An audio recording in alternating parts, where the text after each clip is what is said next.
السلام عليكم ورحمة الله وبركاته. الحمد لله وحده والصلاة والسلام على من لا نبي بعده وعلى آله وصحبه الفائزين. أما بعد، أعوذ بالله من الشيطان الرجيم. بسم الله الرحمن الرحيم. إنا أنزلناه في ليلة القدر وما أدراك ما ليلة القدر. ليلة القدر خير من ألف شهر. تنزل الملائكة والروح فيها بإذن ربهم من كل أمر. سلام هي حتى مطلع الفجر. صدق الله العظيم. قال رسول الله صلى الله عليه وسلم: اتقوا النار ولو بشق تمرة. صدق رسوله المصطفى الأمين. ഇന്നും സുഹൃത്തെ നീ അശ്രദ്ധൻ തന്നെയോ? നീ നിന്റെ സ്വന്തം കാര്യം ഓർക്കുന്നില്ലയോ? നീ ഭൗതികത്തിൽ ആണ്ടുപൂണ്ടൊരു മോഹിയോ? നരകത്തെ സൃഷ്ടിച്ചെന്ന ബോധവുമില്ലയോ? നരകത്തെ എന്നാ റബ്ബുന സൃഷ്ടിച്ചത്? ചൊവ്വാഴ്ച എന്നാണ് ഹദീസിൽ വന്നത്. ഇബ്ലീസും അന്നാ ഭൂമിയിൽ ഇറങ്ങുന്നത്. വഅലമു യാ ഉമ്മത മുഹമ്മദ്.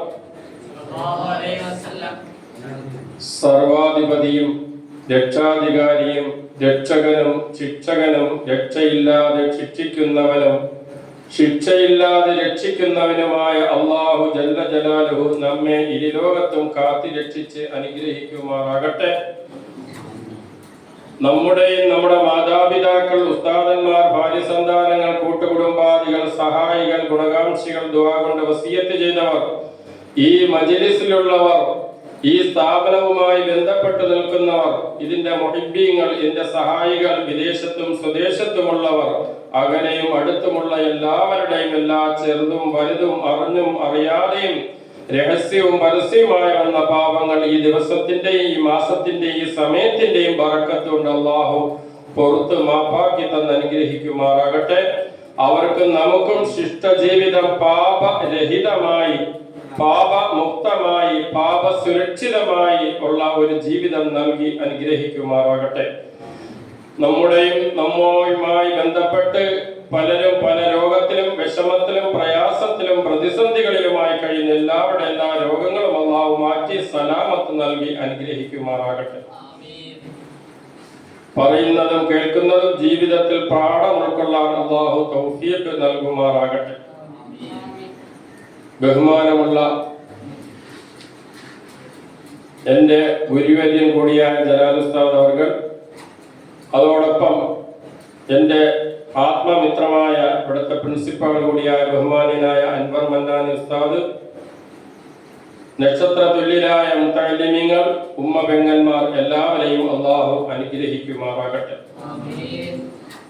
പരിശുദ്ധമായ റമളാൻ നമ്മളിൽ നിന്ന് വിട പറയാൻ ഈ ദിവസങ്ങൾ മാത്രമാണ് ബാക്കിയുള്ളത്. കഴിഞ്ഞ വർഷങ്ങളെ അപേക്ഷിച്ച് ഈ വർഷം റമദാൻ നാം ഒന്ന് ചിന്തിക്കുമ്പോൾ, പരിശോധിക്കുമ്പോൾ ആദ്യത്തെ റഹ്മത്തിന്റെ 10 വളരെ പെട്ടെന്ന് കടന്നുപോയി. അതിനേക്കാളും വളരെ ധൃതിയിലാണ് രണ്ടാമത്തെ മഗ്ഫിറത്തിന്റെ 10 നമ്മളിൽ നിന്ന് കടന്നുപോയി. മൂന്നാമത്തെ 10 അതിനേക്കാളും പെട്ടെന്നാണ്, വേഗതയിലാണ് നമ്മളിൽ നിന്ന് കടന്നു പോകുന്നത്.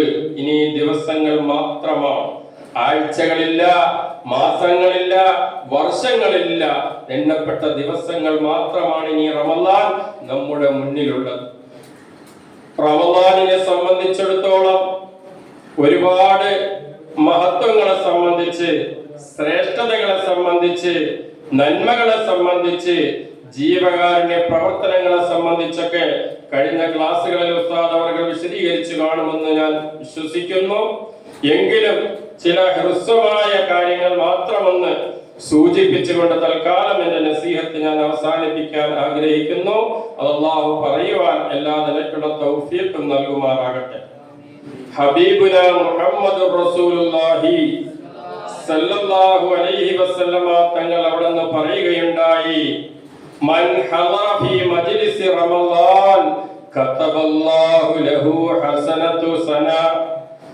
ഒരു റമളാൻ മാസത്തിന്റെ മജ്ലിസിൽ ഒരാൾ പങ്കെടുത്താൽ, ഒരാൾ ഹാജരായാൽ 1 വർഷത്തെ നന്മയാണ് എഴുതപ്പെടുന്നത്. നാം ചിന്തിക്കുക, ഈ അനുഗ്രഹീതമായ മജ്ലിസിൽ, ഈ അനുഗ്രഹീതമായ സദസ്സിൽ നാം ഒന്ന് വന്നിരിക്കുന്നത് കൊണ്ട് നമുക്ക് കിട്ടുന്ന പുണ്യം 1 വർഷത്തെ നന്മയാണ്. അല്ലാഹു ആ നിലയിൽ കബൂൽ ചെയ്ത് അനുഗ്രഹിക്കുമാറാകട്ടെ. അതുകൊണ്ട് നമ്മുടെ ഈ റമളാൻ ഇനി എണ്ണപ്പെട്ട ദിവസങ്ങൾ കഴിയുമ്പോൾ ഒരു ആത്മ പരിശോധന നടത്തേണ്ട സമയം കൂടിയാണ്. ഈ കഴിഞ്ഞുപോയ ദിവസങ്ങളിൽ, ആഴ്ചകളിൽ, അല്ലെങ്കിൽ 2 10കളിൽ കഴിഞ്ഞു പോയപ്പോൾ നമുക്ക് ആർക്കാ റഹ്മത്ത് ലഭിച്ചത്? ആർക്കാണ് മഗ്ഫിറത്ത് കിട്ടിയത്? ഇനി ആർക്കാണ് നരകമോചനം ലഭിക്കുന്നത്? അല്ലാഹു തആല ഒരൊറ്റ ക്വാളിഫിക്കേഷൻ മാത്രമാണ് വെച്ചിരിക്കുന്നത്, ലഅല്ലകും തത്തഖൂൻ, നിങ്ങൾ മുത്തഖിയായി മാറാൻ വേണ്ടിയാണ്. നിങ്ങളുടെ മുൻഗാമികളുടെ മേൽ നോമ്പ് ഫർളാക്കപ്പെട്ടതുപോലെ നിങ്ങളുടെ മേലും സത്യവിശ്വാസികളെ നോമ്പ് ഫർളാക്കപ്പെട്ടിരിക്കുന്നത് നിങ്ങൾ ഒരു മുത്തഖിയായി മാറുന്നതിന് വേണ്ടി മാത്രമാണ്. നമ്മൾ ഏത് രീതിയിൽ, ഏത് രാജ്യത്ത്, ഏത് സ്ഥലത്ത് ജീവിച്ചാലും നിങ്ങളൊരു മുത്തഖിയായിട്ട് മാറിയാൽ മാത്രമേ അള്ളാഹുവിന്റെ മുന്നിൽ നിങ്ങളുടെ കർമ്മങ്ങൾ സ്വീകരിക്കപ്പെടുകയുള്ളൂ. അള്ളാഹു ഖുർആനിൽ തന്നെ പറയുന്നു, ഇന്നമാ യതഖബ്ബലുല്ലാഹു മിനൽ മുത്തഖീൻ. മുത്തഖീങ്ങളിൽ നിന്ന് മാത്രമേ അള്ളാഹു സ്വീകരിക്കൂ. ആ ഒരു മുത്തഖിയായി മാറലാണ് ഈ പരിശുദ്ധമായ റമളാനിൽ കൂടി അള്ളാഹു തആല ലക്ഷ്യം വെക്കുന്നത്. മാത്രമല്ല, മഹാനായ അലി ഇബ്നു അബീ ത്വാലിബ് റളിയല്ലാഹു തആല അൻഹു ആ തഖ്വയുടെ 4 അടയാളങ്ങൾ അവിടെ നിന്ന് എണ്ണി പറഞ്ഞു തന്നു. ഈ 4 അടയാളങ്ങൾ നമ്മുടെ ജീവിതത്തിൽ റമളാൻ കഴിഞ്ഞാലും നമുക്കുണ്ടാകണം. നമ്മുടെ ഇടപെടലുകളിൽ ഉണ്ടാകണം, നമ്മുടെ ബന്ധങ്ങളിൽ ഉണ്ടാകണം, നമ്മുടെ സംസാരങ്ങളിൽ ഉണ്ടാകണം, നമ്മുടെ വസ്ത്രധാരണങ്ങളിൽ ഉണ്ടാകണം, നമ്മുടെ നടത്തത്തിലും ഇരുത്തത്തിലും കിടത്തത്തിലും ചിന്തയിലും ഉണ്ടാകണം. എല്ലാത്തിലും തഖ്വയുണ്ടാകാനാണ് എല്ലാ ദിവസവും നാം സുബഹി നമസ്കാരം കഴിഞ്ഞുള്ള പ്രാർത്ഥനയിൽ കൂടി പ്രത്യേകമായി നാം ചെയ്യുന്നത്. എന്താണ് ചെയ്യുന്നത്? അല്ലാഹുമ്മ ജിഅൽ സുബാഹനാ ഹാദാ സുബാഹസ് സ്വാലിഹീൻ. അല്ലാഹുവേ, ഇന്നത്തെ പ്രഭാതം സുബഹി നമസ്കാരം ഞാൻ നിർവഹിച്ചു, പക്ഷേ എന്റെ ഈ പ്രഭാതം സ്വാലിഹീങ്ങളുടെ പ്രഭാതമാക്കി തരണം. ഇത് മുത്തഖീങ്ങളുടെ അടയാളമാണ്.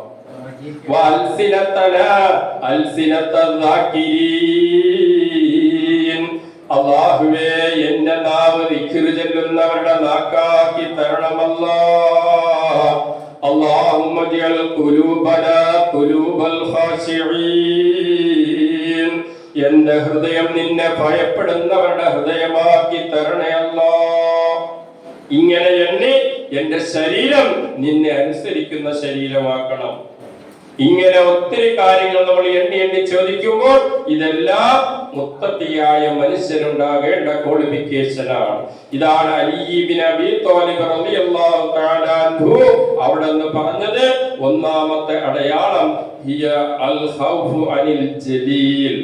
ജലീലായ, ഉടമസ്ഥനായ, കാരുണ്യവാനായ അടിമകളുടെ സർവ്വ ചലന നിശ്ചലനങ്ങളും വീക്ഷിക്കുന്ന റബ്ബിനെ ഭയപ്പെട്ട് ജീവിക്കുക എന്നുള്ളത് ഒന്നാമത്തെ ക്വാളിഫിക്കേഷനാണ്. നമ്മുടെ ഏത് സമയങ്ങളിലും ആരും കണ്ടില്ലെങ്കിലും അള്ളാഹു നമ്മെ കാണുന്നുണ്ട് എന്ന ആ ബോധത്തോടെ, ആ ചിന്തയോടെ, ആ നിയ്യത്തോടു കൂടി ആയിരിക്കണം നമ്മുടെ ജീവിതം മുന്നോട്ട് കടന്നു പോകുവാനുള്ളത്. ഇതാണ് ഒന്ന്, അള്ളാഹുവിനെ ഭയപ്പെടുക. രണ്ടാമത്തെ വൽ അമലു ബിത്തൻസീൽ, ഖുർആൻ അനുസരിച്ച് അമൽ ചെയ്യുക. ഖുർആൻ അനുസരിച്ച് അമൽ ചെയ്യുക, ഖുർആൻ കൂടുതലായി പഠിക്കാൻ വേണ്ടി തയ്യാറാകുക. ഖുർആനിന്റെ ആശയങ്ങളും ഖുർആനിന്റെ തർജ്ജിമകളും പഠിച്ച് ആ ഖുർആനിനെ സംബന്ധിച്ച് നല്ലൊരു അവഗാഹം ഉണ്ടാക്കിയെടുക്കുമ്പോൾ കൂടുതൽ നമുക്ക് ഖുർആനുമായിട്ടുള്ള ബന്ധമുണ്ടാകും. മാത്രമല്ല, മഹദിയായ ആയിഷ സിദ്ദീഖ റളിയല്ലാഹു തആല അൻഹയോട് ചോദിച്ചു, മുത്തുനബിയുടെ സ്വഭാവം എന്തായിരുന്നു? കാന ഖുലുഖുഹു അൽ ഖുർആൻ, നബി തങ്ങളുടെ സ്വഭാവം ഖുർആനായിരുന്നു. അതുകൊണ്ട് ഖുർആൻ കൂടുതൽ പഠിക്കാൻ പറ്റിയ ഒരു വേദിയാണ് നമുക്ക് ഈ സ്ഥാപനത്തിൽ കൂടി കിട്ടിക്കൊണ്ടിരിക്കുന്നത്. ഇത് ഏറ്റവും വലിയൊരു സൗഭാഗ്യമായിട്ട് നാം കാണുകയും വിലയിരുത്തുകയും നമ്മുടെ അറിവില്ലായ്മകളൊക്കെ തിരുത്താൻ നമുക്ക് ലഭിച്ച ഒരു അസുലഭ മുഹൂർത്തമായി നാം കാണണം. ആ നിലയിൽ അള്ളാഹു കബൂൽ ചെയ്ത് അനുഗ്രഹിക്കുമാറാകട്ടെ. അപ്പൊ ഒന്ന്, അള്ളാഹുവിനെ ഭയപ്പെടുക. രണ്ടാമത്തത് ഖുർആൻ അനുസരിച്ച് അമൽ ചെയ്യുക. മൂന്നാമത്തെ വൽ ഖനാഅതു ബിൽ ഖലീൽ, ഉള്ളത് കൊണ്ട് തൃപ്തിപ്പെടാനുള്ള മനസ്സുണ്ടാകണം. അടുത്ത വീട്ടുകാരൻ 2 നില കെട്ടിടമാണല്ലെങ്കിൽ 3 നിലയാണ്, എനിക്ക് 1 നിലയല്ലേ ഉള്ളൂ. അവൻ അല്ലാഹു തആല ദുനിയാവുമായി ബന്ധപ്പെട്ട് കഴിയുന്നവനാണ്. ദുനിയാവിൽ അമ്പരചുംബിയായ കെട്ടിടമുണ്ടാക്കി ജീവിക്കുന്നവനാണ്. പക്ഷേ ഞാൻ അല്ലാഹുവിനെ ഭയപ്പെടുന്നു, അല്ലാഹുവിന് വേണ്ടി ഇബാദത്ത് എടുക്കുന്നു, അല്ലാഹുവിന് വേണ്ടി ഖുർആൻ ഓതുന്നു, അല്ലാഹുവിന് വേണ്ടി സർവ്വതും ഞാൻ സമർപ്പിക്കുന്നു. പക്ഷേ എന്റെ റബ്ബ് എന്നെ ഇങ്ങനെ പരീക്ഷിക്കുന്നത് എന്തിനാ എന്ന് ചോദിക്കുന്ന ഉമ്മവെങ്ങന്മാരോട് പറയാനുള്ളത്, അല്ലാഹു തആല നമുക്ക് അനുവദിച്ചത് മാത്രമേ കിട്ടുകയുള്ളൂ. അതുകൊണ്ട് വൽ ഖനാഅതു ബിൽ ഖലീൽ, ഉള്ളത് കൊണ്ട് തൃപ്തിപ്പെടാനുള്ള മനസ്സ്, അത് വീടാകട്ടെ, അത് വസ്ത്രമാകട്ടെ, അത് കുടുംബമാകട്ടെ, അത് സമ്പത്താകട്ടെ, അത് സമ്പാദ്യങ്ങളാകട്ടെ, ഏതുമായാലും അല്ലാഹുവിന് എനിക്ക് അനുവദിച്ചത് ഇത്രയേ ഉള്ളൂ. അതിൽ തൃപ്തിപ്പെടുമ്പോൾ കൂടുതലായി അല്ലാഹു വീണ്ടും വർദ്ധിപ്പിച്ചു തരും. അതാണ് അല്ലാഹു ഖുർആനിൽ പറഞ്ഞത്, ലഇൻ ശകർതും ലഅസീദന്നകും വലഇൻ കഫർതും മിൻ അദാബി ലശദീദ്. ലഇൻ ശകർതും ലഅസീദന്നകും, നിങ്ങൾ എന്നോട് നന്ദി രേഖപ്പെടുത്തിയാൽ, നന്ദിയുള്ള ഒരു അടിമയായിട്ട് മാറിയാൽ, ലഅസീദന്നകും, നിങ്ങൾക്ക് വീണ്ടും ഞാൻ നന്മകൾ വർദ്ധിപ്പിച്ചു തരാം. മറിച്ച് വലയിൻ കഫർത്തും, നിങ്ങൾ എന്നോട് നന്ദികേടാണ് കാണിക്കുന്നതെങ്കിൽ, ഇന്ന അദാബി ലശദീദ്, എന്റെ ശിക്ഷ അതികഠിന കഠോരമാണ്. അതുകൊണ്ട് ഒരിക്കലും നമ്മുടെ ഭാഗത്ത് നിന്ന് വാക്കിലോ പ്രവൃത്തിയിലോ ഇടപെടലുകളിലോ നന്ദികേട് വരാതെ നാം ഓരോരുത്തരും ശ്രദ്ധിക്കുക. അല്ലാഹു ജല്ല ജലാലുഹു നമ്മെ ഏവരെയും കാത്തുരക്ഷിക്കുമാറാകട്ടെ. അപ്പൊ മൂന്നാമത്തത് ഉള്ളത് കൊണ്ട് തൃപ്തിപ്പെടുക.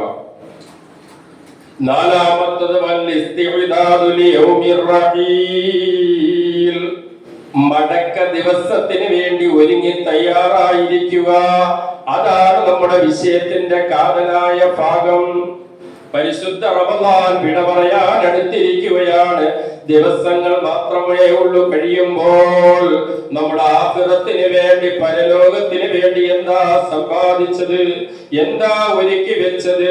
നമ്മൾ ഒരുങ്ങി തയ്യാറായിരിക്കുക എന്ന് പറഞ്ഞാൽ കുളിച്ചൊരുങ്ങി പുതുവസ്ത്രങ്ങൾ അണിഞ്ഞ് മണവസ്തു പൂശിയിരിക്കുക എന്നല്ല, മറിച്ച് പടച്ചവനോടുള്ള ബാധ്യതകൾ തീർക്കണം, പടപ്പുകളോടുള്ള ബാധ്യതകൾ തീർക്കണം, ചെയ്തുപോയ തെറ്റുകളിൽ നിന്ന് പശ്ചാത്താപിച്ചു മടങ്ങണം.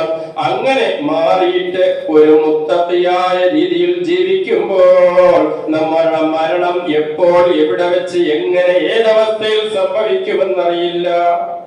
അതുകൊണ്ട് ആ സമയം പടച്ചവനെ അടുത്ത സെക്കൻഡിൽ അല്ലെങ്കിൽ അടുത്ത മിനിറ്റിൽ അടുത്ത മണിക്കൂറിൽ അടുത്ത ദിവസത്തിൽ എന്റെ മരണമുണ്ട് എന്ന് നാം ഓരോരുത്തരും വിചാരിച്ച് ആ നിലയിൽ ഒരു തയ്യാറെടുപ്പോടുകൂടി ജീവിക്കുക എന്നാണ് മഹാനായ അലി റളിയല്ലാഹു അൻഹു പറഞ്ഞ 4 കാര്യം. 1, അള്ളാഹുവിനെ ഭയപ്പെടുക.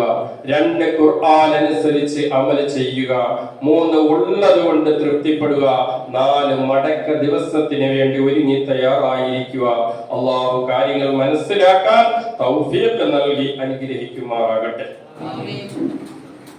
ബഹുമാനമുള്ളവരെ, ഈ പരിശുദ്ധമായ റമളാൻ നോമ്പ് നമ്മുടെ മേൽ നിർബന്ധമാക്കിയത് കൊണ്ട് യഥാർത്ഥത്തിൽ നമ്മെ പട്ടിണിക്കിടാൻ വേണ്ടിയോ അല്ലെങ്കിൽ നമ്മെ ക്ഷീണിപ്പിക്കുവാൻ വേണ്ടിയോ നമ്മളെ കഷ്ടപ്പെടുത്താൻ വേണ്ടിയോ അല്ല, മറിച്ച് അല്ലാഹു തആല മതം നിയമമാക്കിയത് ചില കാര്യങ്ങൾക്ക് വേണ്ടിയാണ്.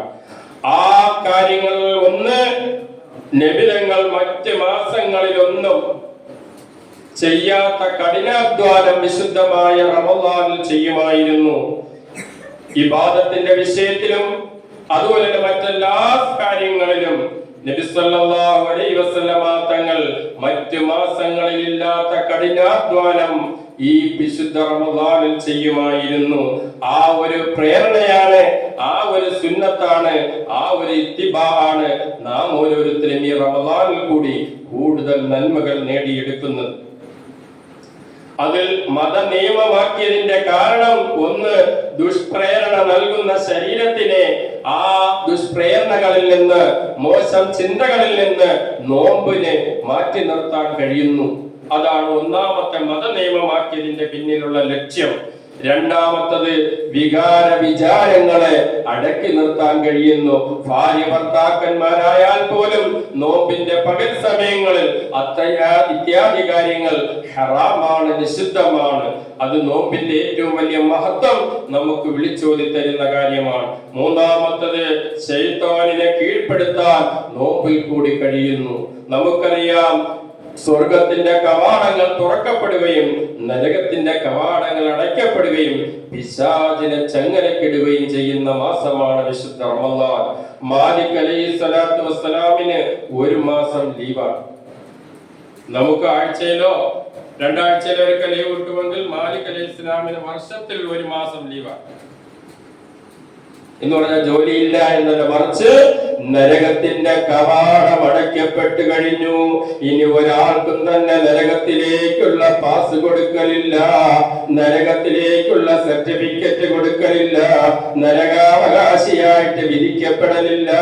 അതുകൊണ്ട് നാം ഓരോരുത്തരും നമ്മുടെ ജീവിതത്തിന്റെ ഇന്നലകളിൽ പറഞ്ഞു പോയത്, കണ്ടുപോയത്, കേട്ടുപോയത്, ചിന്തിച്ചു പോയതൊക്കെ തിരുത്താനുള്ള സമയമാണ് ഈ അവസാന സമയം.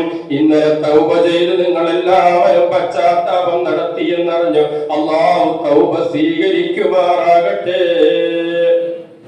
3ാമത്തത് ശൈത്താനിനെ കീഴ്പ്പെടുത്താൻ നോമ്പിൽ കൂടി നമുക്ക് കഴിയുന്നു.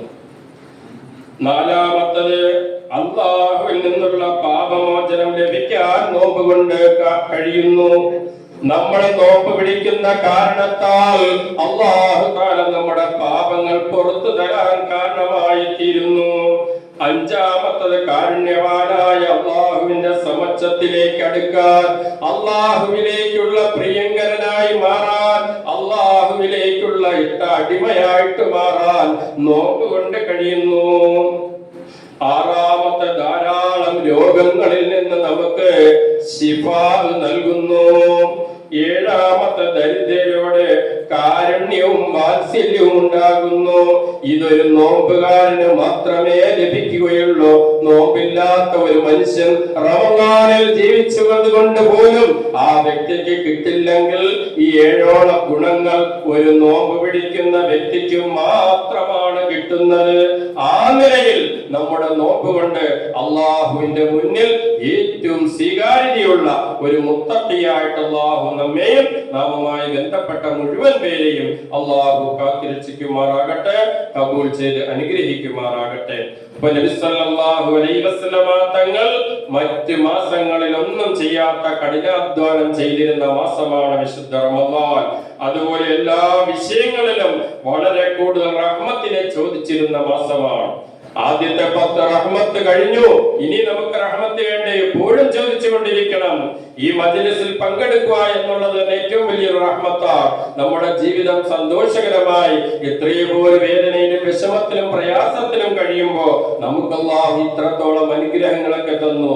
നമുക്കറിയാം, പ്രവാസി ലോകത്തുള്ള സഹോദരന്മാർ, അതിൽ നമ്മുടെ മക്കളുണ്ട്, നമ്മുടെ കുടുംബക്കാരുണ്ട്, നമുക്ക് വേണ്ടപ്പെട്ടവരുണ്ട്, ഭർത്താവുള്ളവരുണ്ട്, മക്കളുള്ളവരുണ്ട്. യുദ്ധത്തിന്റെ പേരിൽ അവരെല്ലാം വേദനയോടെ, വിഷമത്തോടെ, പ്രയാസത്തോടെ കഴിയുകയാണ്. ആ ഒരു സങ്കടത്തിന്റെ അവസ്ഥയിൽ ഈ കേരള രാജ്യത്ത് നാമും ഓരോരുത്തരും അടുക്കളയാണ് ആദ്യമായിട്ട് വിഷമഘട്ടത്തിലായി. ഗ്യാസിന്റെ അവസ്ഥ വളരെ പരിതാപകരമായ അവസ്ഥയിൽ ഇങ്ങനെ എണ്ണി എണ്ണി പറയുമ്പോൾ ഇതൊക്കെ നമ്മൾ വളരെ സുലഭമായ അവസ്ഥയിൽ അള്ളാഹുവിൽ നിന്ന് കിട്ടിയ അനുഗ്രഹങ്ങളെ യഥോട്ടം നാം സന്തോഷത്തോടെ ജീവിച്ചു, സന്തോഷത്തോടെ ആസ്വദിച്ച് നാം കഴിയുമ്പോൾ നാം റബ്ബിനെ കൂടുതൽ അടുക്കുവാൻ, റബ്ബിലേക്ക് കൂടുതൽ നാം എത്തിപ്പെടുവാൻ ഈ പരിശുദ്ധ റമദാനിന് നമുക്ക് കഴിഞ്ഞാൽ, നമ്മുടെ റമദാൻ കഴിയുമ്പോൾ തുടർന്നുള്ള ജീവിതവും ആ നിലയിൽ ഒരു മുത്തഖിയായി മാറാൻ കഴിയും. ആ നിലയിൽ അല്ലാഹു കബൂൽ ചെയ്ത് അനുഗ്രഹിക്കുമാറാകട്ടെ. മാത്രവുമല്ല, ഹബീബിന മുഹമ്മദുർ റസൂലുള്ളാഹി സല്ലല്ലാഹു അലൈഹി വസല്ലമ തങ്ങൾ അവിടുന്ന് പറയുകയുണ്ടായി, വലിസ്സായിമി ഫറഹത്താനി, ഫറഹത്തുൻ ഇൻദ ഫിത്രിഹി വഫറഹത്തുൻ ഇൻദ ലിഖാഇ റബ്ബിഹി. ഒരു നോമ്പുകാരന് 2 സന്തോഷമാണുള്ളത്. ഒന്നാമത്തെ സന്തോഷം എന്ന് പറയുന്നത് പ്രഭാതം മുതൽ പ്രദോഷം വരെ അന്നപാനീയങ്ങളൊക്കെ ഉപേക്ഷിച്ച്, വികാര വിചാരങ്ങൾ ഉപേക്ഷിച്ച്, മറ്റുള്ള ഹറാമുകളൊക്കെ ഒഴിവാക്കി രാവിലെ മുതൽ നോമ്പ് മുറിക്കുന്ന സമയം വരെ നോമ്പ് റബ്ബിന്റെ തൃപ്തിക്ക് വേണ്ടി നിയ്യത്ത് ചെയ്ത് പിടിച്ച് ആ നോമ്പ് മുറിക്കുന്ന സമയമാകുമ്പോൾ അൽഹംദുലില്ലാഹ് ഒരു നോമ്പ് പൂർത്തീകരിക്കാൻ കഴിഞ്ഞു. 2 ദിവസമാകുമ്പോൾ 2, ഇങ്ങനെ ഓരോ ദിവസം കഴിയുമ്പോഴും ആ സന്തോഷം, അതാണ് മുത്തുനബി പറഞ്ഞ ഒന്നാമത്തെ സന്തോഷം, ഫറഹത്തുൻ ഇൻദ ഫിത്രിഹി, നോമ്പ് മുറിക്കുന്ന സമയത്തുള്ള സന്തോഷം. രണ്ടാമത്തെ ഫറഹത്തുൻ ഇൻദ ലിഖാഇ റബ്ബിഹി, നാളെ റബ്ബിന്റെ മുന്നിൽ നാം നോമ്പ് പിടിച്ചതിന്, നാം റമദാൻ നോമ്പുകാരനായിരുന്ന ഖുർആൻ ഓതിയതിന്, സ്വതക്ക ചെയ്തതിന്, പ്രാർത്ഥിച്ചതിന്, ഓരോന്നിനും അല്ലാഹു തആല വെച്ചിരിക്കുന്ന പുണ്യം കണ്ടിട്ട് വല്ലാതെ സന്തോഷിക്കുന്ന ഒരവസ്ഥ. മാത്രവുമല്ല, എല്ലാ അമലുകൾക്കും അല്ലാഹു ജല്ല ജലാലുഹു പ്രതിഫലം നിശ്ചയിച്ചിട്ടുണ്ട്. നമസ്കരിക്കുന്ന നമസ്കാരത്തിന് പ്രതിഫലം നിശ്ചയിച്ചിട്ടുണ്ട്, ഹജ്ജിനുണ്ട്, സദഖയ്ക്കുണ്ട്, ബാക്കി എല്ലാ അമലുകൾക്കുമുണ്ട്. പക്ഷേ നോമ്പിനൊഴിച്ച്. അതിലൊരു ഖുദ്സിയായ ഹദീസിൽ കൂടി അല്ലാഹു ജല്ല ജലാലുഹു പറയുന്നു, അസ്സൗമു ലീ വ അന അജ്സി ബിഹി, നോമ്പ് എനിക്കുള്ളതാണ്, അതിന്റെ പ്രതിഫലം ഞാൻ നൽകും. ആ പ്രതിഫലം എന്ന് പറയുന്നത്, ചിലര് നോമ്പ് പിടിക്കും, പരസ്പരം മുഖത്തോട് മുഖം നോക്കി മറ്റുള്ളവരുടെ ഫിത്നയും ഗൈബത്തും ഫസാദും പറയും. ആ നോമ്പ് കൊണ്ട് അല്ലാഹുവിന് യാതൊരു ആവശ്യമില്ല. അവര് പട്ടിണി കിടക്കുന്നുണ്ട്, യാതൊരു ആവശ്യമില്ല. അതിനെപ്പറ്റി തന്നെ വിശാലമായ ചരിത്രമുണ്ട്, അതിലേക്കൊന്നും സമയമില്ലാത്തതുകൊണ്ട് ഞാൻ പോകുന്നില്ല. അതുകൊണ്ട് നമ്മുടെ നാവിന് നോമ്പുണ്ട്, കണ്ണിന് നോമ്പുണ്ട്, കാതിന് നോമ്പുണ്ട്, മറ്റ് മുഴുവൻ അവയവങ്ങൾക്കും നോമ്പുണ്ട്. എല്ലാ അവയവങ്ങളെയും നിയന്ത്രിച്ചുകൊണ്ട് ഉടമസ്ഥനായ റബ്ബിന്റെ പ്രീതിക്ക് വേണ്ടി നോമ്പെടുക്കുമ്പോഴാണ് ആ നോമ്പിന് അല്ലാഹു പറഞ്ഞ ഓഫർ നമുക്ക് ലഭിക്കുന്നത്. ആ യഥാർത്ഥ പ്രതിഫലം കിട്ടാൻ അല്ലാഹു തൗഫീഖ് നൽകുമാറാകട്ടെ. അതുകൊണ്ട് ബഹുമാനികളെ, നാം ഓരോരുത്തരും ഈ നോമ്പിൽ കൂടി ഈ നേടിയെടുത്ത ചൈതന്യം പരിശുദ്ധ റമദാൻ കഴിയുമ്പോൾ അതിനെ നാം നഷ്ടപ്പെടുത്തി കളയാതെ നമ്മുടെ നാവ് സൂക്ഷിച്ചുകൊണ്ട്, കണ്ണിനെ സൂക്ഷിച്ചുകൊണ്ട്, കാതിനെ സൂക്ഷിച്ചുകൊണ്ട്, ഹൃദയത്തെ സൂക്ഷിച്ചുകൊണ്ട് നാം ജീവിക്കാൻ തയ്യാറാകണം. അപ്പോൾ മാത്രമാണ് നമ്മുടെ നോമ്പ് യഥാർത്ഥ നോമ്പാകുന്നത്. നമ്മുടെ അമലുകൾ ഒരു മുത്തഖിയായ മനുഷ്യന്റെ അമലുകളായിട്ട് മാറുന്നത്. മാത്രവുമല്ല, പരിശുദ്ധമായ റമദാൻ വിട പറയാൻ അടുത്തിരിക്കുന്ന ഈ സമയത്ത് റമദാന്റെ അവസാനത്തെ 10 ഇത്തുക്കും മിനന്നാർ, ഒന്നാമത്തെ റഹ്മത്തിന്റെ 10 കഴിഞ്ഞു, രണ്ടാമത്തെ മഗ്ഫിറത്തിന്റെയും കഴിഞ്ഞു, മൂന്നാമത്തെ ഇത്തുക്കും മിനന്നാർ നരകമോചനത്തിന്റെ 10. മറ്റ് സമുദായങ്ങൾക്കൊന്നും അള്ളാഹു നൽകാത്ത ഒരു അമൂല്യമായ നിധിയാണ് ഹബീബുന മുഹമ്മദുർ റസൂലുള്ളാഹി സ്വല്ലല്ലാഹു അലൈഹി വസല്ലമ തങ്ങളുടെ ഉമ്മത്തികൾക്ക് അല്ലാഹു തആല നൽകിയത് ലൈലത്തുൽ ഖദ്ർ എന്ന് പറയുന്ന ആ അനുഗ്രഹീതമായ ആ ഒരു പുണ്യം മുത്തുനബിയുടെ സമുദായത്തിനും മാത്രമേ ഉണ്ടായിരുന്നുള്ളൂ. മറ്റൊരു സമുദായത്തിനും അല്ലാഹു തആല നൽകിയിട്ടില്ല. എന്താ കാര്യം? മഹാനായ നൂഹ് നബി അലൈഹിസ്സലാം നീണ്ട 980 വർഷക്കാലം ജീവിച്ചു. മറ്റ് നബിമാരും തത്തുല്യമായ ആയുസ്സുകളൊക്കെ ജീവിച്ചു. പക്ഷേ മുത്ത് നബിയുടെ ഉമ്മത്തിന്റെ ആയുസ് എന്ന് പറയുന്നത്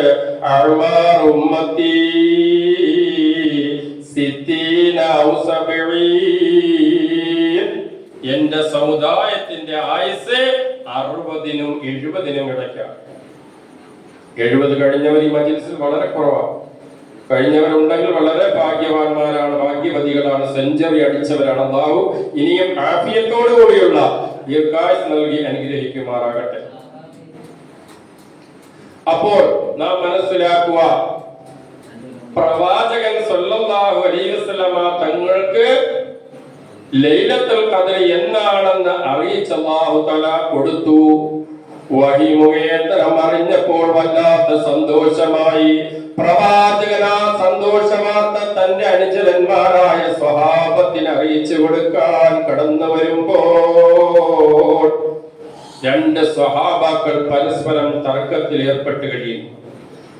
ഒരു സ്വഹാബി വര്യൻ പറഞ്ഞു ലൈലത്തുൽ ഖദ്ർ ഇന്ന രാത്രിയാണ്, അടുത്ത ആൾ പറഞ്ഞു ഇന്ന രാത്രിയാണ്. അങ്ങനെ പരസ്പരം ചണ്ട കൂടി കലഹിച്ചു കഴിയുന്നു. മുത്തുനബി അവരുടെ സമീപത്തെത്തിയപ്പോൾ ലൈലത്തുൽ ഖദ്ർ ഏത് രാത്രിയാണെന്ന് അറിയാമായിരുന്നു. പക്ഷെ അല്ലാഹു തആല ചണ്ടയുടെ പേരിൽ ഉയർത്തിക്കളഞ്ഞു. ഇത് ഒരു ലൈലത്തുൽ ഖദ്റിന്റെ കാര്യമാണെങ്കിൽ ഇതിന്റെ പിന്നിൽ ഒരുപാട് കാര്യങ്ങൾ ഞാനും നിങ്ങളും അറിയേണ്ടതുണ്ട്. നമുക്കും അല്ലാഹുവിന്റെ ഭാഗത്തു നിന്ന് കിട്ടേണ്ട അനുഗ്രഹങ്ങൾ പലതും തടയപ്പെടുന്നത് ഇത് അടിസ്ഥാനമാക്കി നാം മനസ്സിലാക്കണം. ചിലപ്പോൾ ഭാര്യ ഭർത്താക്കന്മാർ ചണ്ട കൂടാറുണ്ട്, തമ്മിൽ വഴക്കിടാറുണ്ട്, പലപ്പോഴും പരസ്പരം തന്നെ വിട്ടുപിരിയൽ വരെ എത്താറുണ്ട്. പക്ഷേ നിങ്ങൾക്ക് ലഭിക്കേണ്ട റഹ്മത്ത് തടയപ്പെടുന്നു. ലൈലത്തുൽ ഖദ്ർ ഏത് രാത്രിയാണെന്ന് മുത്തുനബിയുടെ ഉമ്മത്തിന് അറിയിച്ചു കൊടുക്കാൻ അല്ലാഹു കടന്നു വന്നപ്പോൾ 2 സ്വഹാബി വര്യന്മാർ തർക്കത്തിൽ ഏർപ്പെട്ടതിന്റെ പേരിൽ അല്ലാഹു ലൈലത്തുൽ ഖദ്ർ ആകുന്ന അനുഗ്രഹത്തിന്റെ ആ ഇന്ന ദിവസമെന്ന സമയം അല്ലാഹു ഉയർത്തിക്കളഞ്ഞെങ്കിൽ ഇതുപോലെ പരസ്പരം മാതാപിതാക്കളും മക്കളും തമ്മിൽ ചണ്ട കൂടാറുണ്ടോ? അയൽവാസിയും തമ്മിൽ കൂടാറുണ്ടോ?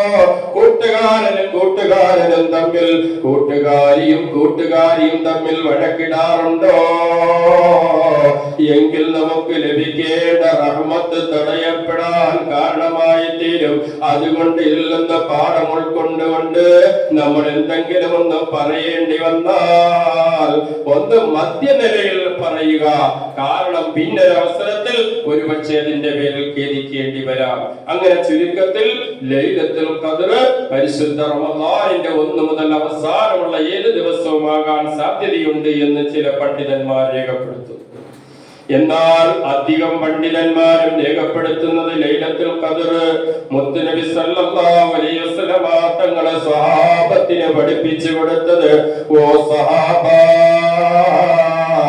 ലൈലത്തുൽ ഖദ്ർ ഏറ്റവും കൂടുതൽ പ്രതീക്ഷിക്കാൻ വകയുള്ളത് പരിശുദ്ധമായ റമളാനിന്റെ അവസാനത്തെ ഒറ്റയായ രാവുകളിലാണ്. പ്രവാചകൻ സഹാബത്തിന് അറിയിച്ചു കൊടുത്തിരുന്നു എങ്കിൽ ഒരു ഇന്ന രാത്രിയാണ് ലൈലത്തുൽ ഖദ്ർ സംഭവിക്കുന്നതെന്ന് അറിയിച്ചു കൊടുത്തിരുന്നെങ്കിൽ എല്ലാവരും ആ ഒരു ഒറ്റ രാത്രി മാത്രമേ ഈ ലൈലത്തുൽ ഖദ്ർ പ്രതീക്ഷിച്ചിരിക്കുകയുള്ളൂ. അതുകൊണ്ട് ഇത് അല്ലാഹു തആല ഉയർത്തിക്കളഞ്ഞതിന്റെ പിന്നിൽ ഒരുപാട് അനുഗ്രഹങ്ങൾ അല്ലാഹു തആല രഹസ്യമായി വെച്ചിട്ടുണ്ട്. അപ്പോൾ ഒറ്റയായ രാത്രിയാകുമ്പോൾ 21, 23, 25, 27, 29 ഇത്രയും രാത്രികൾ അധികം പേരും നന്മയിൽ കൂടി കഴിയുകയും രാത്രി ഹയാത്താക്കുകയും കൂടുതൽ നന്മകൾ ചെയ്യാൻ തയ്യാറാകുകയും ചെയ്യും. എന്നാൽ തഫ്സീറിന്റെ വ്യാഖ്യാതാക്കൾ അധികം പേരും പറയുന്നത് ലൈലത്തുൽ ഖദ്ർ ഏറ്റവും കൂടുതൽ പ്രതീക്ഷിക്കാൻ വകയുള്ളത് 27-ാം രാവിനാണ്. മഹാനായ അബീ യസീദ് അൽ മിസ്താമി എന്ന പണ്ഡിതൻ പറയുന്നു, എന്റെ ജീവിതത്തിൽ 2 പ്രാവശ്യം ഞാൻ ലൈലത്തുൽ ഖദ്ർ ദർശിച്ചിട്ടുണ്ട്. ആ 2 രാത്രികളും റമളാനിന്റെ 27-ാം രാവിലായിരുന്നു. 27-ാം രാവിലായിരുന്നു ആ 2 രാത്രികളും എനിക്ക് ബോധ്യമായത്. അതുകൊണ്ടാണ് നമ്മുടെ ഈ 27-ാം രാവിലെ അധികമായി ഇബാദത്തിൽ മുഴുകുന്നത്, തസ്ബീഹ് നമസ്കാരത്തിൽ മുഴുകുന്നത്, മറ്റ് സ്വാലിഹായ അമലുകൾ മുഴുകുന്നത്. മാത്രവുമല്ല, ഈ 27 എന്ന ആ 7 എന്നൊരു സംഖ്യയിൽ ഒരുപാട് മഹത്വങ്ങൾ അല്ലാഹു തആല രഹസ്യമാക്കി വെച്ചിട്ടുണ്ട്. പലതും നിങ്ങൾക്കറിയാമെങ്കിലും ഒന്ന് ഹ്രസ്വമായി ഞാനൊന്ന് സൂചിപ്പിച്ചു പോകുന്നു എന്ന് മാത്രം. ഒന്നാമത്തത്, അല്ലാഹു തആല സൂറത്തുൽ ഖദ്ർ എന്ന സൂറത്തിൽ ലൈലത്തുൽ ഖദ്ർ എന്ന വാക്ക് 3 പ്രാവശ്യം അല്ലാഹു ആവർത്തിച്ച് പറഞ്ഞിട്ടുണ്ട്.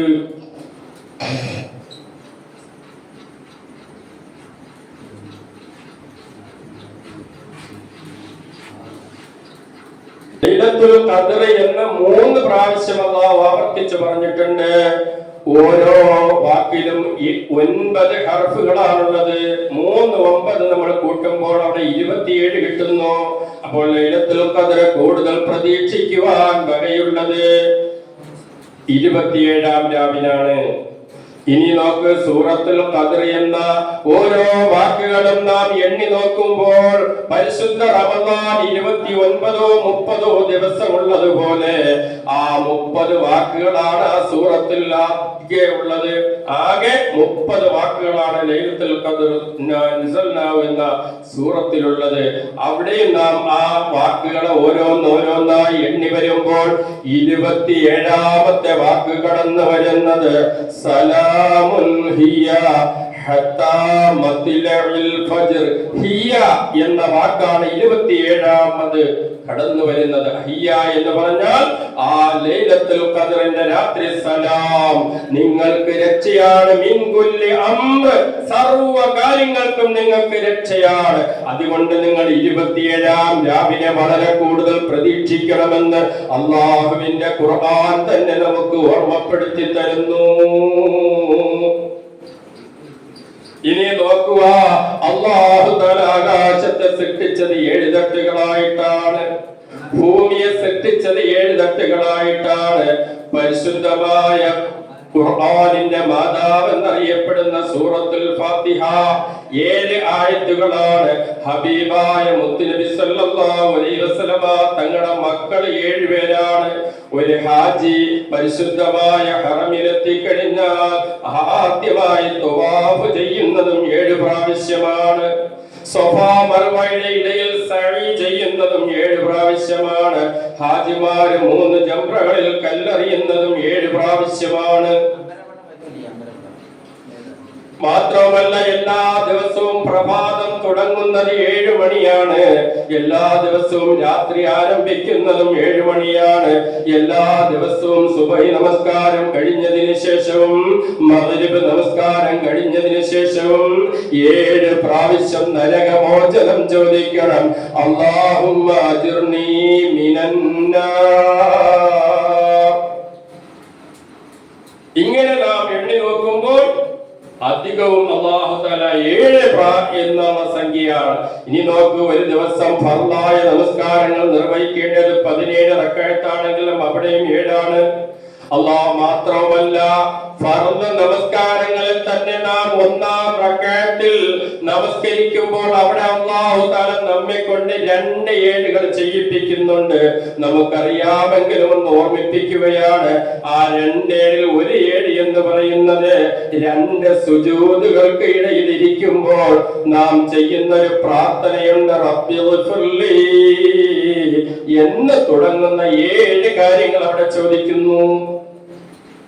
അടുത്ത 7 റബ്ബ് എന്ന വാക്ക്. റബ്ബ് എന്ന് പറഞ്ഞാൽ നാഥൻ, പരിപാലകൻ, യജമാനൻ എന്നർത്ഥം വരുന്ന ആ വാക്കാണ് അള്ളാഹുവിന് ഏറ്റവും കൂടുതൽ പ്രിയങ്കരമായ വാക്ക്. ഖുർആനിന്റെ ദുആകളിൽ ആയത്തുകളിൽ പലതിലും റബ്ബന എന്ന് തുടങ്ങി റബ്ബന വലംന റബ്ബന ആതിന ഇങ്ങനെ ഒരുപാട് ആ ദുആകളാണ് കൂടുതലായി നാം ചെയ്യേണ്ടത്. എന്താ കാര്യം? അള്ളാഹുവിന് ഏറ്റവും കൂടുതൽ ദുആ ചെയ്യുമ്പോൾ റബ്ബ് എന്ന പദം ഉപയോഗിച്ചുകൊണ്ട് ചോദിക്കണം. നോക്ക്, അതും 7 പ്രാവശ്യം ഒന്നാം റക്അത്തിൽ നമ്മെ കൊണ്ട് അല്ലാഹു തആല പറയിപ്പിക്കുന്നു. ഒന്നാമതായി പറയുന്നത് വജ്ജഹ്തു ഓതി അവസാനിക്കുന്ന സമയമെത്തുമ്പോൾ ഇന്ന സ്വലാത്തി വനുസുകി വമഹിയായ വമമാതി ലില്ലാഹി റബ്ബിൽ ആലമീൻ. റബ്ബിൽ ആലമീൻ, റബ്ബ് എന്ന വാക്ക് ഒന്നാമതായി അല്ലാഹുവിനെ കൊണ്ട് എന്താ അവിടെ പറയുന്നത്? ഇന്ന സ്വലാത്തി, എന്റെ നമസ്കാരം, വനുസുകി, എന്റെ മറ്റുള്ള എല്ലാ സ്വാലിഹായ സൽക്കർമ്മങ്ങളും, എന്റെ ജീവിതത്തിൽ ചെയ്യുന്ന എല്ലാ നന്മയായ കാര്യങ്ങളും, വമഹിയായ, എന്റെ ജീവിതവും, വമമാതി, എന്റെ മരണവും, ലില്ലാഹി റബ്ബിൽ ആലമീൻ, സർവലോക സംരക്ഷകനായ അല്ലാഹുവേ നിനക്ക് ഞാനിതാ സമർപ്പിക്കുകയാണ്. റബ്ബ് എന്ന വാക്ക് രണ്ടാമതായി പറയിപ്പിക്കുന്നത് സൂറത്തുൽ ഫാത്തിഹ ഓതി തുടങ്ങുമ്പോൾ ബിസ്മി കഴിഞ്ഞ് അൽഹംദുലില്ലാഹി റബ്ബിൽ ആലമീൻ. റബ്ബ് എന്ന വാക്ക് അവിടെയും അല്ലാഹു നമ്മെ കൊണ്ട് പറയിപ്പിക്കുന്നു. സർവലോക സംരക്ഷകനായ അല്ലാഹുവിനാകുന്നു സർവസ്തുതിയും. മൂന്നാമതായി നാം റുകൂഉ ചെയ്യുമ്പോൾ അവിടെയും പറയുന്നു സുബ്ഹാന റബ്ബിയൽ അളീം വബിഹംദി റബ്ബ്. നാലാമതായി നാം ഇഅ്തിദാലിൽ നിന്നുകൊണ്ട് സമീഅ പറഞ്ഞതിന് റബ്ബനാ ലക്കൽ ഹംദു. റബ്ബന, റബ്ബ് എന്ന വാക്ക്. അഞ്ചാമതായി നാം ഒന്നാമത്തെ സുജൂദ് ചെയ്യുമ്പോൾ അവിടെ സുജൂദിൽ കിടന്നുകൊണ്ട് സുബ്ഹാന റബ്ബിയൽ അഅ്ലാ വബിഹംദി സുബ്ഹാന റബ്ബി. ആ റബ്ബ് എന്ന പദം അടുത്ത രണ്ടാമത്തെ സുജൂദിൽ 6-ാം പ്രാവശ്യം റബ്ബ് എന്ന പദം നമ്മെ കൊണ്ട് പറയിപ്പിക്കുന്നു. ഏഴാമതായി 2 സുജൂദിന്റെ ഇടയിലുള്ള ഇരുത്തത്തിൽ റബ്ബിഗ്ഫിർലി എന്ന് തുടങ്ങുന്ന 7 കാര്യങ്ങൾ. ഇങ്ങനെ അവിടെയും 7 പ്രാവശ്യം അല്ലാഹു റബ്ബ് എന്ന പദം നമ്മെ കൊണ്ട് പറയിപ്പിക്കുന്നു. എങ്കിൽ ഇതെല്ലാം സൂചിപ്പിക്കുന്നത് 7 എന്ന സംഖ്യ സൂചിപ്പിക്കുന്നതും പരിശുദ്ധ ഖുർആൻ ലൈലത്തുൽ ഖദ്ർ എന്ന 9 ഹർഫ് കൊണ്ട് ലൈലത്തുൽ ഖദ്ർക്കയും 27-ാം രാവിലാണെങ്കിൽ ഒരുപാട് കാര്യം നമ്മുടെ ജീവിതത്തിൽ ഈ രാവിൽ നാം ചോദിക്കണം. അതിൽ അല്ലാഹു ജല്ല ജലാലുഹു നമുക്ക് തൗഫീഖ് നൽകി അനുഗ്രഹിക്കുമാറാകട്ടെ. അതുകൊണ്ട് നാം ഓരോരുത്തരും നല്ല ജീവകാരുണ്യ പ്രവർത്തനങ്ങളിൽ കൂടി, നല്ല വിവാദത്തുകളിൽ കൂടി, നല്ല മഹത്വമുള്ള കാര്യങ്ങളിൽ കൂടി മുന്നേറാൻ തൗഫീഖ് നൽകി അനുഗ്രഹിക്കുമാറാകട്ടെ. മുത്തുനബി സല്ലല്ലാഹു അലൈഹി വസല്ലമ തങ്ങൾ ഈ റമദാനിൽ ഏറ്റവും കൂടുതൽ ചെയ്തിരുന്ന ചില കാര്യങ്ങളുണ്ട്. അത് മാത്രം വിശദീകരണമില്ല സൂചിപ്പിച്ചതിൽ കാലം എന്റെ നസീഹത്തിൽ നിന്ന് അവസാനിക്കുകയാണ്. ഒന്നാമതായി നബി സല്ലല്ലാഹു അലൈഹി വസല്ലമ തങ്ങൾ മറ്റ് 11 മാസങ്ങളിൽ ഒന്നും ചെയ്യാത്ത വളരെ ആത്മാർത്ഥമായ കഠിനാധ്വാനമാണ് റമദാനിൽ ചെയ്തിരുന്നത്. അതിൽ ഏറ്റവും കൂടുതൽ ചെയ്തിരുന്നത് അവസാനത്തെ 10-ലാണ്. നബി തങ്ങൾ അരമുണ്ട് ഇറക്കി ഉടുത്ത് രാത്രികാലങ്ങൾ ഹയാത്താക്കുകയും തന്റെ കുടുംബത്തെ വിളിച്ചുണർത്തി ഇബാദത്തിൽ സജീവമാക്കുകയും ചെയ്യുമായിരുന്നു. അത് നബി തങ്ങൾ മറ്റു മാസങ്ങളിൽ ഒന്നും ചെയ്യാത്ത കഠിനാധ്വാനമായി. 2, എല്ലാ വിഷയത്തിലും മുത്തുനബി വളരെ കൂടുതൽ റഹ്മത്തിനെ ചോദിക്കുമായിരുന്നു. അതുകൊണ്ട് നമുക്കും ആ റഹ്മത്ത് ഇനിയുള്ള ദിവസങ്ങളിലും കഴിഞ്ഞ ദിവസങ്ങളൊക്കെ നാം ചോദിച്ചു. ഒപ്പം ചോദിക്കുക, നമ്മുടെ ഭവനം നമുക്ക് കിട്ടിയത് റഹ്മത്താകണം, നമ്മുടെ ജീവിതം റഹ്മത്താകണം, നമ്മുടെ പ്രവർത്തനങ്ങൾ റഹ്മത്താകണം, നമ്മുടെ മക്കള്, നമ്മുടെ ഭർത്താവ്, നമ്മുടെ കുടുംബം, നമ്മുടെ സമ്പാദ്യം, നമ്മുടെ സ്ഥാപനങ്ങളെല്ലാം റഹ്മത്താകണം.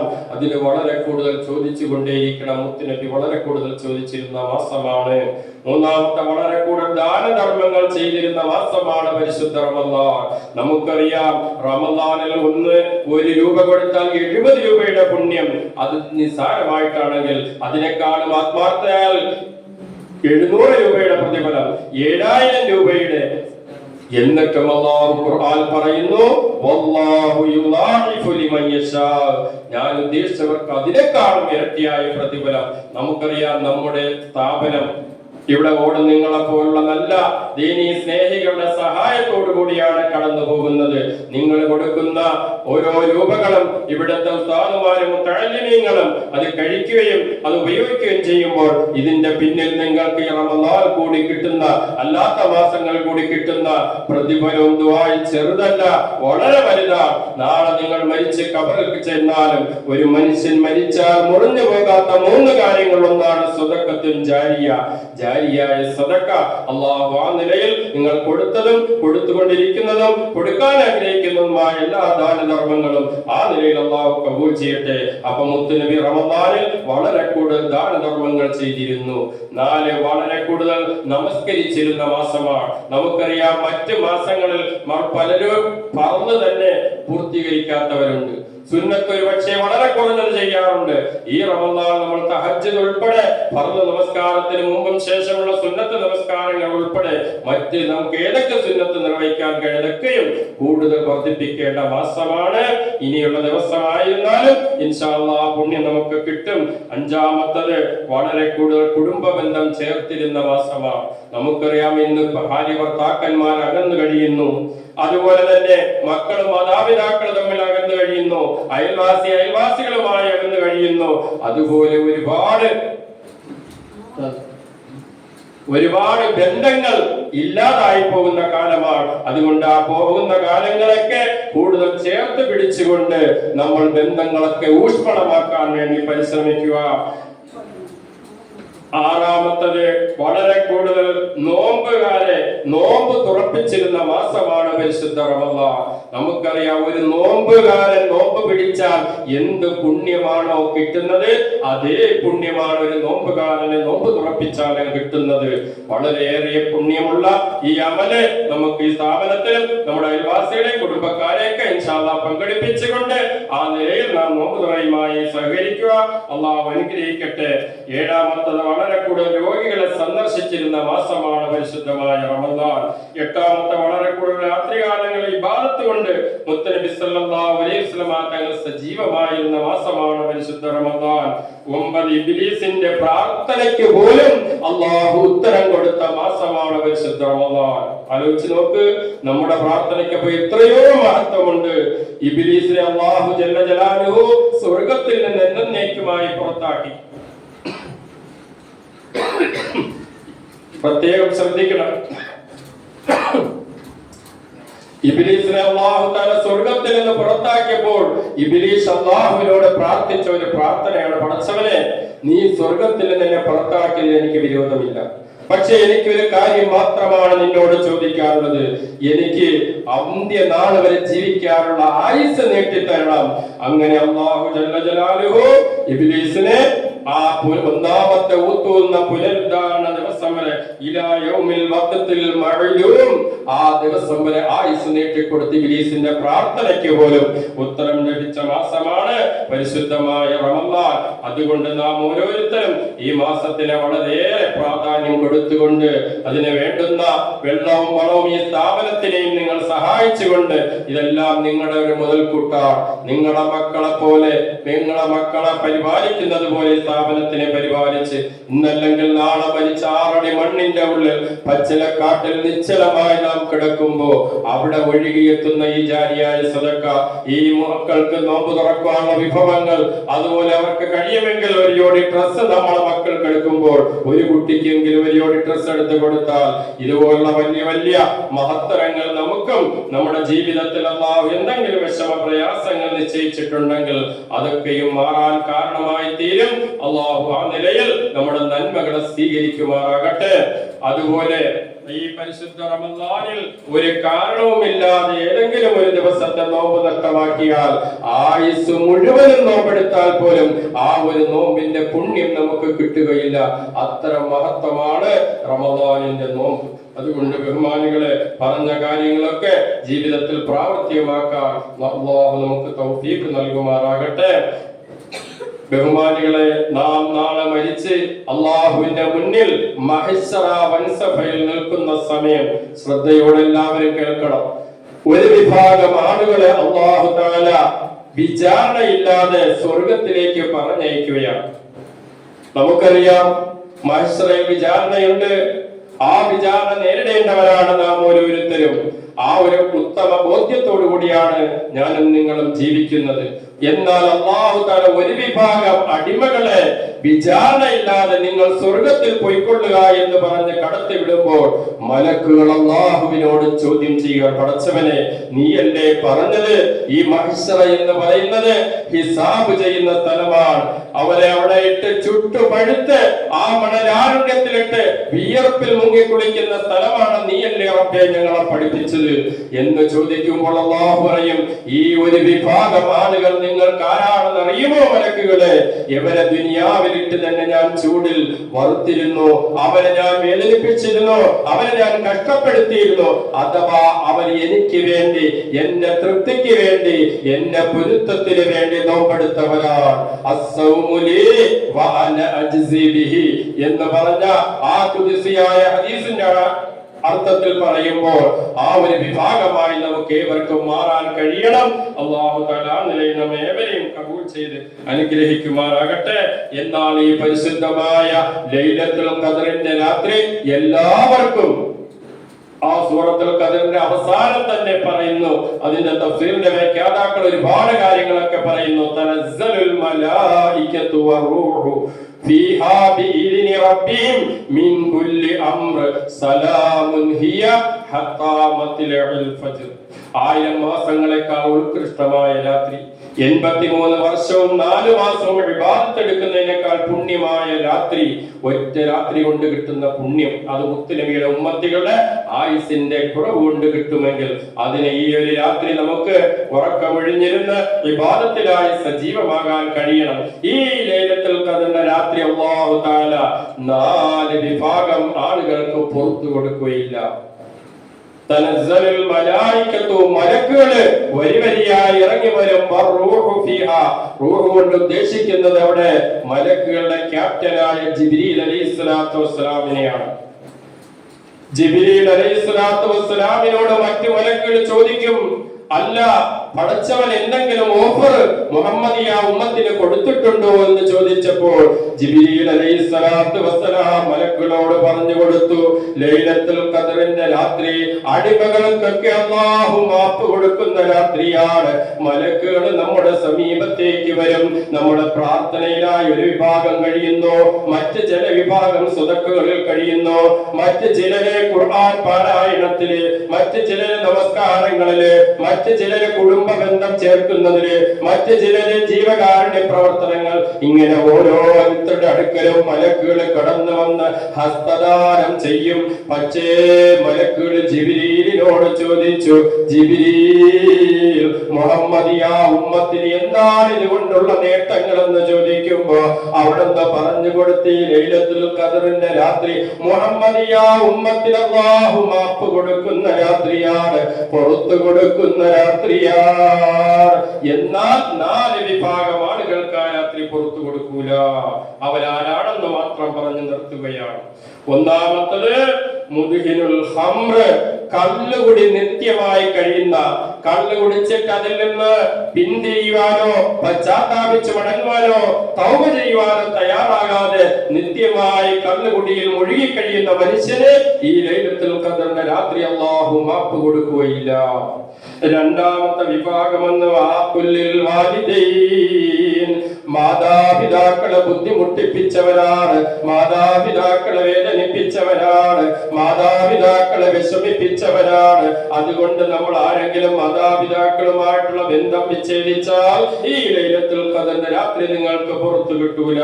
അതുകൊണ്ട് അവരോട് മാപ്പ് ചോദിച്ച് പൊരുത്തം ചോദിക്കാൻ തയ്യാറാകും. അല്ലാഹു തആല നമ്മളെല്ലാവരെയും അനുഗ്രഹിക്കുമാറാകട്ടെ. മൂന്നാമത്തെ വിഭാഗം ഖാതിഉർ റഹ്മാൻ, കുടുംബ ബന്ധം വിച്ഛേദിച്ച് കഴിയുന്നവർ. വാപ്പയുടെ ബന്ധുക്കളെ, ഉമ്മയുടെ ബന്ധുക്കളെ, ഭർത്താവിന്റെ ബന്ധുക്കളെ, ഭാര്യയുടെ ബന്ധുക്കളെ, കുടുംബാദികളെ ബന്ധം വിച്ഛേദിച്ച് കഴിയുന്നവർക്കും ഈ രാത്രി അല്ലാഹു പുറത്തു കൊടുക്കുകയില്ല.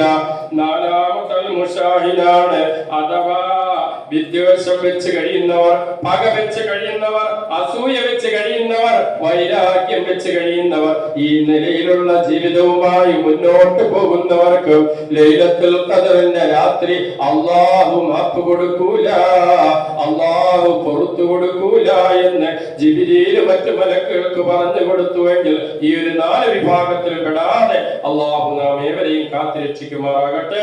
വളരെ കൂടുതൽ കാര്യം ഇൻഷാ അല്ലാഹ് ഇനിയും പറയുവാനുണ്ട്. സമയം പറഞ്ഞതിനേക്കാളും 15 മിനിറ്റ് അതിക്രമിച്ചു. അതുകൊണ്ട് തൽക്കാലം നിർത്തുകയാണ്. അതുകൊണ്ട് ഇൻഷാ അല്ലാഹ് ഈ പരിശുദ്ധമായ റമദാൻ ഇനി എണ്ണപ്പെട്ട ദിവസങ്ങൾ നമ്മൾ നിന്ന് കഴിയുമ്പോൾ നാം ഓരോരുത്തരും ചിന്തിക്കുവാനും പാഠം ഉൾക്കൊള്ളുവാനുമുള്ളത് അല്ലാഹു പരിശുദ്ധമായ ഖുർആൻ 183-ാമത്തെ ആയത്ത് സൂറത്തുൽ ബഖറയിൽ കൂടി പറഞ്ഞത്, അല്ലയോ സത്യവിശ്വാസികളെ, മുൻഗാമികളുടെ മേൽ നോമ്പ് ഫർളാക്കപ്പെട്ടതുപോലെ നിങ്ങളുടെ മേലും ഫർളാക്കപ്പെട്ടത് ലഅല്ലക്കും തത്തഖൂൻ, നിങ്ങൾ തഖ്വയുള്ളവരാകാൻ, സൂക്ഷ്മതയുള്ളവരാകാൻ വേണ്ടിയാണ്. ഹബീബായ മുത്തുനബി സല്ലല്ലാഹു അലൈഹി വസല്ലമ തങ്ങൾ നെഞ്ചിലേക്ക് കൈ ഇശാറത്ത് ചെയ്തുകൊണ്ട് പറഞ്ഞു, അത്തഖ്വാ ഹാഹുന, അത്തഖ്വാ ഹാഹുന, അത്തഖ്വാ ഹാഹുന. തഖ്വ ഇരിക്കുന്നത് ഇവിടെയാണ്, തഖ്വ ഇരിക്കുന്നത് ഇവിടെയാണ്, തഖ്വ ഇരിക്കുന്നത് ഇവിടെയാണ്, അഥവാ ഹൃദയത്തിലാണ്. അതാണ് മഹാനായ തഴവ ഉസ്താദ് അവിടെ നിന്ന് പാടിയത്. അകം ശുദ്ധിയാക്കാതെ പുറമിനു കണ്ട കക്കൂസിലുള്ള മതിരി നീ എടുക്കണ്ട. ടോയ്ലറ്റിന്റെ ആ കുഴിയുടെ അവസ്ഥ വിശദീകരിക്കാതെ എല്ലാവർക്കും അറിയാം. ഇതുപോലെ നമ്മൾ നല്ല വസ്ത്രം ധരിക്കുന്നു, നല്ല രീതിയിൽ കുളിച്ച് മണവസ്തു പൂശി ശുദ്ധമായി, പക്ഷേ നമ്മുടെ ഹൃദയം ശുദ്ധിയില്ലെങ്കിൽ എന്താ കാര്യം? അതുകൊണ്ട് ഈ റമദാൻ നമുക്ക് ഹൃദയ ശുദ്ധീകരണത്തിന്റെ മാസമാകട്ടെ. നാം ചെയ്ത സൽക്കർമ്മങ്ങൾ അല്ലാഹു തആല ഖബൂൽ ചെയ്യുന്ന നിലയിൽ സ്വീകരിക്കുമാറാകട്ടെ എന്ന് മാത്രം പറഞ്ഞുകൊണ്ട് എന്റെ വാക്കുകൾക്ക് ഞാൻ വിരാമം കുറിക്കുന്നു. അല്ലാഹു തആല ഒരുമിച്ച് കൂടിയതും പറഞ്ഞതും കേട്ടതും എല്ലാം സ്വാലിഹായ അമലുകളിൽ ഉൾപ്പെടുത്തി അനുഗ്രഹിക്കുമാറാകട്ടെ. വആഖിറു ദഅവാനാ അൽഹംദുലില്ലാഹി റബ്ബിൽ ആലമീൻ. അസ്സലാമു അലൈക്കും വറഹ്മത്തുള്ളാഹി തആല വബറകാതുഹു.